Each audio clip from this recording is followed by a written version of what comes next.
They arrive at a mountain, in which God gives them the 10 Commandments. The Israelites build a holy vessel, a sacred box to hold these tablets of the commandments. It's called the Ark of the Covenant. For centuries, one of history's greatest mysteries has captivated scholars, adventurers, and believers alike: the fate of the Ark of the Covenant. This sacred chest containing the stone tablets of the 10 Commandments vanished without a trace around 586 BC. But was this disappearance truly a mystery, or was it a deliberate act of preservation? What if the Ark didn't simply vanish but was strategically moved to protect it from destruction? Today, we dive deep into the compelling evidence and ancient accounts to explore what might be the solution to this enduring enigma: the convenient disappearance of the Ark of the Covenant. To understand the significance of the Ark's disappearance, we need to first understand what exactly this ancient relic was. The Ark of the Covenant wasn't merely a decorative chest. It represented the very center of ancient Israelite worship and the physical manifestation of God's presence among His people. According to biblical accounts, God provided Moses with detailed instructions for building the Ark around 1440 BC during the Israelites' exodus from Egypt. Craftsmen constructed it from wood, a durable material native to the region, and overlaid it completely with pure gold both inside and out. The chest measured approximately 3.75 feet long by 2.25 feet wide and 2.25 feet high, making it portable yet substantial. The Ark lid, known as the mercy seat, featured two golden cherubim with their wings spread toward each other. Between these angelic figures, the divine presence was said to manifest. Inside the chest lay the stone tablets inscribed with the 10 Commandments, the foundational covenant between God and the Israelites. Some traditions suggest it also contained Aaron's rod that budded and a pot of manna, though biblical accounts vary. More than just a container for sacred objects, the Ark represented tremendous spiritual power. Biblical narratives credit it with miraculous events: the parting of the Jordan River, the collapse of Jericho's walls, and the defeat of enemies in battle. When the Philistines captured it briefly, plagues reportedly followed them until they returned it. The Ark traveled with the Israelites throughout their wilderness journey, always carried by consecrated priests, using poles inserted through rings on its sides. No one was permitted to touch the Ark directly. When the people camped, they placed it within the tabernacle, a portable tent sanctuary, behind a veil in the Holy of Holies, where only the high priest could enter once a year on the Day of Atonement. After centuries of nomadic existence, King David eventually brought the Ark to Jerusalem around 1000 BC, establishing the city as the religious center of Israel. His son Solomon later housed it in the magnificent temple built around 957 BC, where it remained the focal point of worship and sacrifice. The last confirmed resting place of the Ark was within Solomon's temple in Jerusalem, where it had been housed for centuries. Built around 957 BC, this magnificent structure stood as the centerpiece of ancient Israelite worship. The temple's innermost chamber, the Holy of Holies, provided the Ark sanctuary. This windowless, perfectly cubic room measured 20 cubits, approximately 30 feet, in each dimension, separated from the rest of the temple by a thick veil. Inside the chest lay the stone tablets inscribed with the 10 Commandments, the foundational covenant between God and the Israelites. Some traditions suggest it also contained Aaron's rod that budded and a pot of manna, though biblical accounts vary. More than just a container for sacred objects, the Ark represented tremendous spiritual power. Biblical narratives credit it with miraculous events: the parting of the Jordan River, the collapse of Jericho's walls, and the defeat of enemies in battle. When the Philistines captured it briefly, plagues reportedly followed them until they returned it. The Ark traveled with the Israelites throughout their wilderness journey, always carried by consecrated priests, using poles inserted through rings on its sides. No one was permitted to touch the Ark directly. When the people camped, they placed it within the tabernacle, a portable tent sanctuary, behind a veil in the Holy of Holies, where only the high priest could enter once a year on the Day of Atonement. After centuries of nomadic existence, King David eventually brought the Ark to Jerusalem around 1000 BC, establishing the city as the religious center of Israel. His son Solomon later housed it in the magnificent temple built around 957 BC, where it remained the focal point of worship and sacrifice.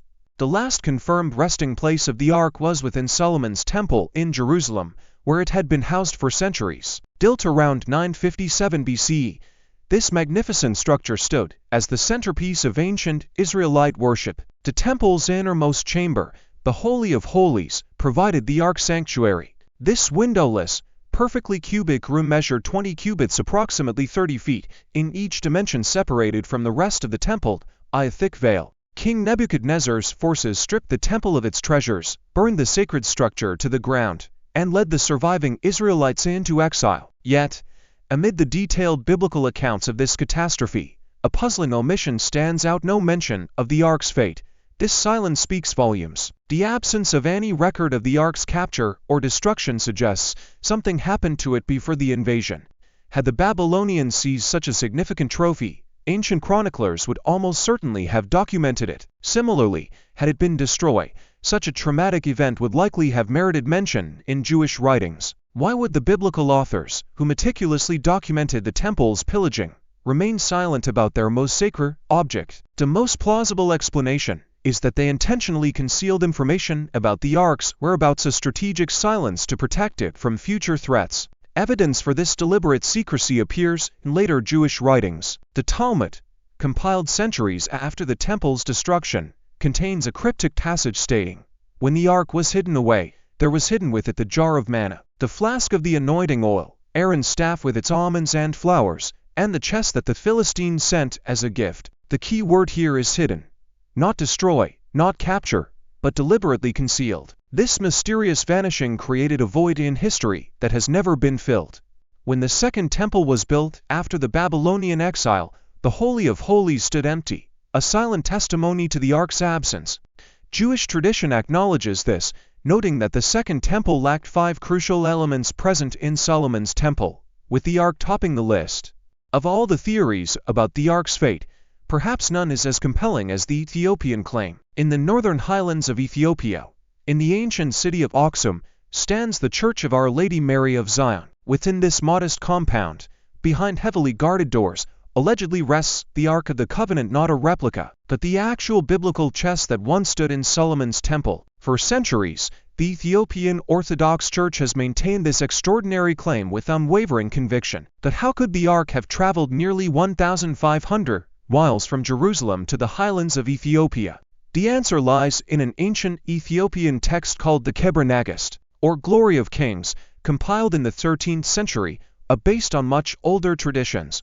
According to this account, the journey began with a famous biblical encounter, the visit of the Queen of Sheba to King Solomon. While the Bible merely mentions this royal visit in passing, Ethiopian tradition identifies the queen as Makeda, ruler of an ancient kingdom spanning modern Ethiopia and Yemen. Impressed by Solomon's wisdom and the God he worshipped, she converted to his faith during her stay in Jerusalem. The Keber Nagast then departs from biblical narrative, describing how Solomon, captivated by Makeda's beauty, tricked her into his bed. From this union came a son, Menelik, who later traveled to Jerusalem as a young man to meet his father. Solomon embraced his son, anointed him, and sent him back to Ethiopia with a retinue of nobles and priests, the firstborn sons of Israel's elders. Here's where the story takes its crucial turn. Before departing, Azariah, the son of the high priest Zadok, had a divine revelation instructing him to take the Ark to Ethiopia for safekeeping. Without Menelik's knowledge, Azariah and his colleagues secretly removed the Ark from the temple and replaced it with a replica. Only during the journey home did Menelik discover what they had done. The function of the original Ark as a container for the 10 Commandments, the ceremonial carrying of these tablets during religious processions with cloth coverings, and special carriers who must maintain ritual purity strikingly resembles biblical descriptions of how the Ark was transported. The endurance of this tradition is also noteworthy. Unlike many historical claims that appear suddenly in response to political or religious development, Ethiopia's Ark narrative has remained remarkably consistent for centuries, preserved through manuscripts dating back to medieval times and oral traditions extending even earlier. External historical sources provide circumstantial support as well. When Portuguese Jesuit missionaries reached Ethiopia in the 16th century, they documented the already ancient belief in the Ark's presence there. These observers, initially skeptical, were impressed by the sincerity and consistency of the Ethiopian account. The timing of the Ark's supposed arrival in Ethiopia also aligns with periods of religious turmoil in ancient Israel. During Solomon's later years and his son Rehoboam's reign, biblical texts describe growing religious apostasy. This creates a plausible context for concerned priests to remove the Ark for safekeeping precisely but the Ethiopian account suggests happened. Even the extreme secrecy surrounding the Ark in Ethiopia parallels biblical precedents. In ancient Israel, only the high priest could see the Ark, and then only once annually. The Ethiopian practice of limiting access to a single guardian follows the same pattern of restricted access. While the Ethiopian claim offers a compelling narrative, it isn't the only theory about the Ark's disappearance. Another prominent explanation centers on the prophet Jeremiah and stems from an ancient text called 2nd Maccabees, written around the 2nd century BCE. According to this account, Jeremiah, who prophesied during Jerusalem's final days before the Babylonian conquest, received divine instruction to hide the Ark. The text states, "It was also in the writing that the prophet, in obedience to a revelation, ordered that the tent and the Ark should follow him, and that he went up and beheld God's inheritance.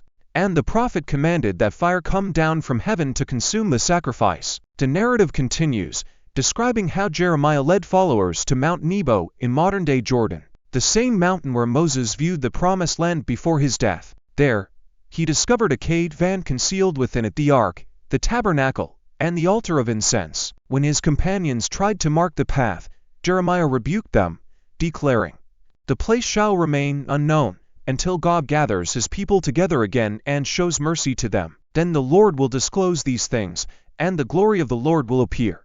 This account provides a different but equally convenient explanation for the Ark's disappearance: divine preservation through prophetic action. Jeremiah, foreseeing Jerusalem's destruction, acted to protect the sacred objects until a future restoration. What lends this theory credibility is Mount Nebo's biblical significance and its geographical proximity to Jerusalem. Located about 30 miles east across the Jordan River, it would have been accessible to Jeremiah during the tumultuous period before Jerusalem's fall. Additionally, the mountain terrain features numerous natural caves suitable for concealment.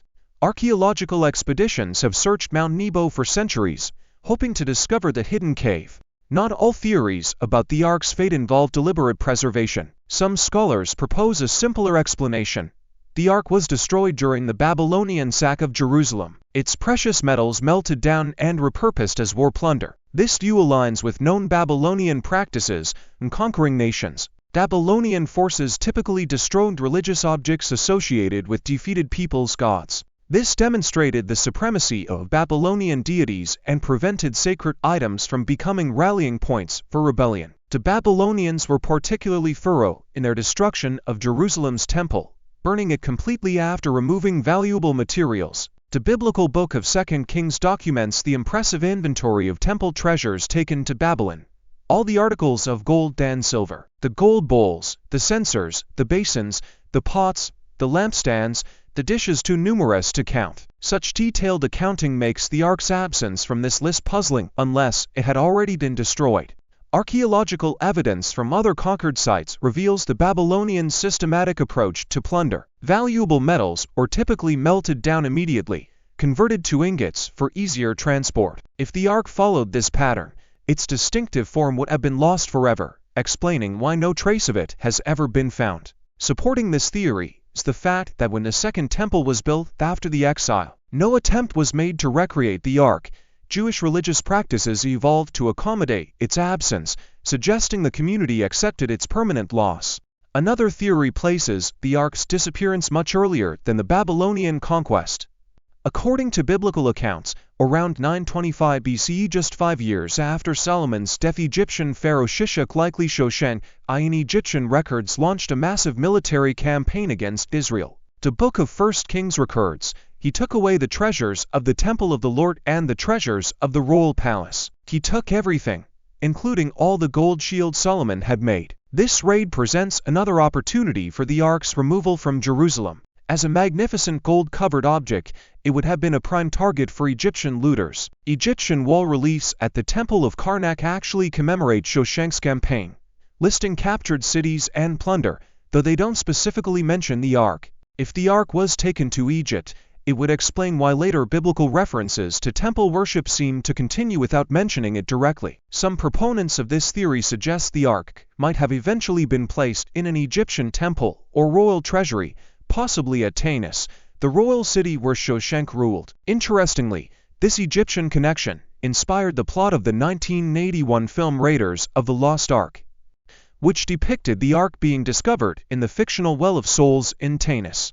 While the movie was pure fiction, it drew on genuine historical connections between Egypt and the Ark. Archaeological support for this theory remains limited. No Egyptian records specifically mention capturing the Ark, and subsequent biblical narratives imply its continued presence in Jerusalem after Shishak's raid. When King Josiah ordered religious reforms centuries later, his commands regarding the Ark suggest it was still accessible, though perhaps temporarily displaced. Among the more controversial theories about the Ark's fate is one involving the Knights Templar, the medieval military order formed during the Crusades. According to this theory, the Templars discovered the Ark beneath Jerusalem's Temple Mount during their occupation of the city in the 12th century and secretly transported it to Europe. The Templars established their headquarters on the Temple Mount, directly above the ruins of Solomon's Temple. Historical records confirm they conducted excavations beneath this sacred site, though their findings remain undocumented. Proponents of the Templar theory suggest these knights who became extraordinarily wealthy and powerful in a short time owed their rise to discovering sacred treasures, possibly including the Ark. After the Templar suppression in 1307, when King Philip IV of France had their leaders arrested and eventually executed, rumors spread that they had hidden their legendary treasures. Various European locations have been proposed as the Ark's final resting place: Chartres Cathedral in France, Rosslyn Chapel in Scotland, or remote hideaways like Bornholm Island in Denmark. Some versions of this theory connect the Ark to other medieval mysteries such as the Holy Grail legends or the origins of Freemasonry. These elaborations, however, typically rely more on speculation than historical evidence. The search for the Ark hasn't remained confined to historical texts and religious traditions. Throughout the 20th and 21st centuries, archaeologists, explorers, and amateur enthusiasts have conducted expeditions seeking physical evidence of the sacred chest. In Jerusalem, archaeological work around the Temple Mount has been hampered by political and religious sensitivities. The area remains one of the most contested religious sites in the world, sacred to Jews, Muslims, and Christians alike.